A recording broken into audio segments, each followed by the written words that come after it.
Alors, Madame la députée de Rosemont, vous avez la parole. Merci, Monsieur le Président. Alors, je voudrais présenter la motion suivante, que l'Assemblée nationale rende hommage à Monsieur Robert A. Boyd, décédé à l'âge de 88 ans, et véritable pionnier du développement hydroélectrique du Québec, et qu'elle offre ses plus sincères condoléances à sa famille et à ses proches. Y a-t-il consentement pour débattre de cette motion, Madame la leader adjointe du gouvernement? Monsieur le Président, une intervention de part et d'autre pour un maximum de 5 minutes. Je comprends bien qu'il y a consentement pour qu'il y ait une intervention de part et d'autre et que ça soit limité à 5 minutes d'intervention. Est-ce que c'est bien le consentement? Merci. Alors, vous avez la parole, Madame la députée de Rosemont. Tenir à 5 minutes, je vous le promets. Alors, Monsieur le Président, le Québec vient de perdre un grand bâtisseur en la présence de Robert Boyd qui décédait hier. C'était un homme de défi. C'était un homme que j'ai bien connu et je suis très honorée aujourd'hui que l'on me laisse présenter cette motion. Il a été le premier ingénieur francophone embauché à Hydro-Québec tout de suite ou quelques mois après la création d'Hydro-Québec en 1944. On se rappellera qu'Hydro-Québec a été créé le 14 avril 1944 et M. Boyd était embauché en décembre 1944. C'était un homme discret, dans sa manière. C'était un homme rigoureux dans ses analyses. C'était un homme efficace dans sa gestion et dans ses transactions. C'était un homme très persévérant dans ses ambitions pour le Québec et pour Hydro-Québec. Et c'était un homme très modeste dans les honneurs, et ils ont été nombreux, qui lui ont été exprimés tout au cours de sa carrière. Il a été aussi un patron sensible à tous ceux qui ont collaboré ou travaillé directement pour lui. C'était un homme de défis. Et ces défis, c'étaient ceux du Québec à l'aube de la modernité. Je vous dirais qu'on lui doit l'ensemble des grandes réussites d'Hydro-Québec. Et je vais en mentionner seulement quelques-unes parce que je sais qu'on aura une liste exhaustive par le ministre responsable. Mais peu de gens savent qu'il a été, bien que son nom ait été Boyd et de langue anglaise, c'est lui qui a assumé, et ce personnellement, la francisation de tous les manuels techniques d'Hydro-Québec. Et au moment de l'intégration des compagnies distributrices et productrices d'électricité en 1963, c'est aussi lui qui avait assumé le défi d'harmoniser et de normaliser les façons de faire d'Hydro-Québec. On lui doit d'ailleurs une unité que peu de gens connaissent, qui a peut-être été même précurseur à l'Office de la langue française, qui était une unité de traduction et de correction de la langue française à Hydro-Québec. Les gens de ma génération qui ont travaillé là s'en souviendront. Il a aussi fait partie et assumé en grande partie plusieurs réalisations qui ont traduit la réussite des grands projets d'Hydro-Québec. Bien sûr, pour nous, les plus évidents sont la Manic, sont Churchill Falls et bien sûr la baie James qu'il a dirigé, bâti, développé, géré de main de maître. C'est d'ailleurs sous sa direction et au moment où il assumait la responsabilité du grand complexe de la baie James qu'il a mis sur pied la première équipe d'unités d'environnement à la Société d'énergie de la baie James et ultérieurement à Hydro-Québec. Il a été, et je l'ai connu particulièrement à ce moment-là, l'homme orchestre de la Convention de la baie James et du Nord québécois en 1975. Il avait une sensibilité particulière à la sécurité au travail. Et je ne connais pas un ouvrier, un employé ou une employée d'Hydro-Québec qui ne se souvient pas du temps qu'il prenait pour aller honorer les différentes équipes de travail sur les différents chantiers avec ces tableaux d'honneur, ces espèces de trophées, c'est pas des trophées, mais c'était des, comment on appelle ça, des plaques pour souligner la réussite en matière de sécurité sur tous les chantiers d'Hydro-Québec. Robert Boyd a été une inspiration pour un grand nombre d'ingénieurs francophones du Québec. Il a appuyé l'émergence de nos grandes firmes et il a aussi été une inspiration pour tous les jeunes qui voulaient participer avec la même ambition que lui à la réussite du Québec moderne. Il était et il est encore une inspiration pour les hommes et les femmes du Québec qui ont à cœur la réussite du Québec et leur propre contribution à cette réussite. Et je voudrais, Monsieur le Président, qu'ensemble, aujourd'hui, on se rappelle cet homme qui a été un des rares francophones, Construction Man of the Year, pour son projet de la baie James. Merci, Monsieur le Président. Merci, Madame la députée de Rosemont. Je reconnais maintenant Monsieur le ministre des Ressources naturelles et de la Faune. Merci, Monsieur le Président. Chers collègues, membres de l'Assemblée nationale, c'est avec regret et tristesse que j'ai appris le décès de M. Robert Boyd, qui a notamment été président de la Commission hydroélectrique de Québec de 1977 à 1978, puis président-directeur général d'Hydro-Québec de 1978 à 1982. Il a d'ailleurs fait toute sa carrière d'une durée de 37 ans au sein de la Société d'État. Né le 21 juin 1918 à Sherbrooke, il termine ses études universitaires en 1943 et obtient un baccalauréat en sciences appliquées avec spécialisation en mécanique et en électricité de l'École polytechnique de l'Université de Montréal.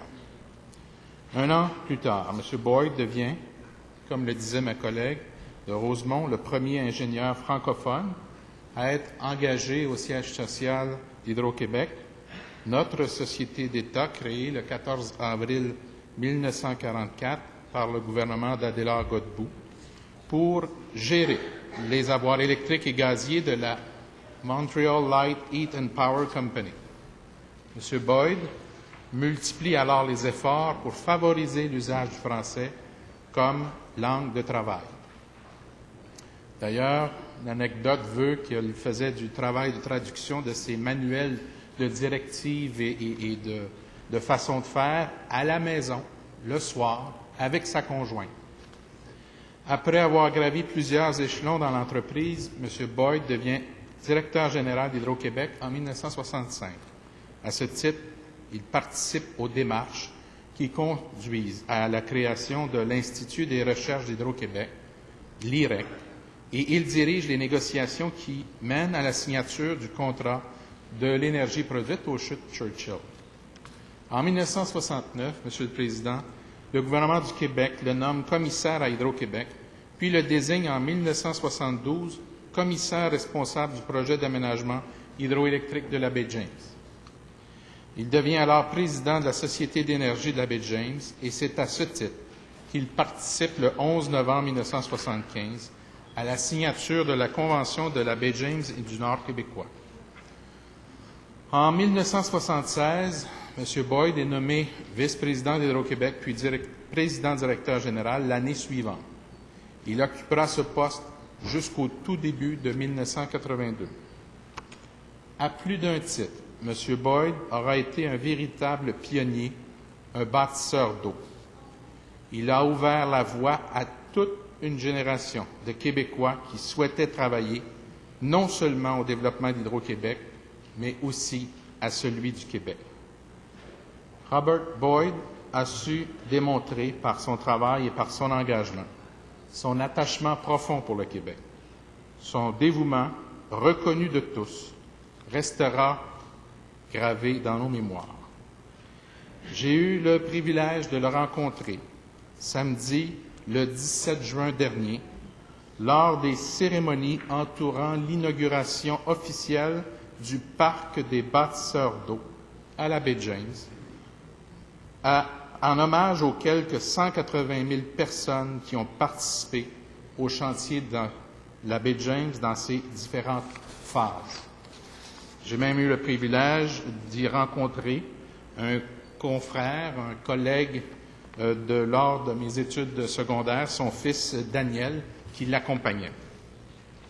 En mon nom et en celui de tous les Québécois et Québécoises, j'offre mes plus sincères condoléances à sa famille et à ses proches. Merci, M. le Président.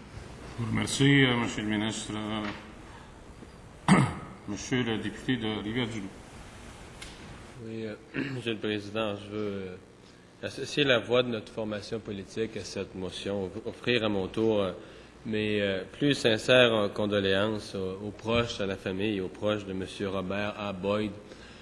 Un homme qui certainement est associé directement au développement du Québec. Lorsqu'on rappelait à juste titre tout à l'heure que le projet de la baie James lui a valu le titre de Constructionsman of the Year, il y a derrière ça, si lui était l'homme de la construction pour une année, je pense qu'à travers lui, des centaines, des milliers de gens de construction, d'ingénieurs, d'ouvriers de construction, de techniciens, recevaient ce mérite, recevaient cet honneur.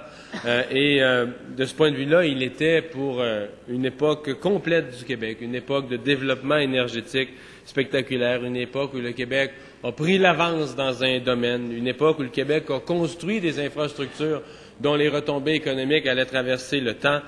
Il était pour le Québec une figure de proue absolument extraordinaire. Son association de toutes les époques, jusqu'à être du premier ingénieur francophone à l'intérieur d'Hydro-Québec, en gravissant les échelons jusqu'à en devenir en août 77 le président de notre société d'État. Il a joué à peu près tous les rôles possibles, des rôles de direction. Il a monté dans la structure, comme ça a été décrit plus tôt. Et de ce point de vue-là, il a été non seulement un témoin privilégié de la prise de confiance, des gains de compétences, de la force du Québec grandissante dans le secteur de l'hydroélectricité, mais il en a été un acteur de premier plan, un homme de sagesse, de décision, un homme de décision, mais surtout un homme de vision. Il a été capable, à chacune des étapes, de voir un peu plus loin et de voir à ce que le Québec se positionne. Or, que ce soit l'IREC, qui encore aujourd'hui, dans le domaine de la recherche, dans un autre secteur, est un joyau du Québec, que ce soit Churchill Falls, pour lesquels les retombées sont grandes, que ce soit évidemment les phases 1 de l'aménagement du complexe La Grande. Robert A. Boyd a été un grand Québécois, un grand Québécois de devoir, un grand Québécois de vision et un grand Québécois qui a su construire pour que l'avenir du Québec soit meilleur. Et de ce point de vue-là, je pense que l'Assemblée nationale se doit aujourd'hui de lui rendre un hommage, de rendre hommage à sa carrière, de rendre hommage aussi à l'être humain qu'il a été pour l'inspiration de tant de jeunes Québécoises, de jeunes Québécois qui, sur ses traces, se sont joints à ces grands projets de développement, se sont joints à Hydro-Québec, se sont joints à la construction des grandes infrastructures hydroélectriques qui font la fierté et la richesse du Québec. Je vous remercie, Monsieur le Président. Je vous remercie, Monsieur le député de Rivière-du-Loup. Alors, est-ce que cette motion est adoptée? Adoptée.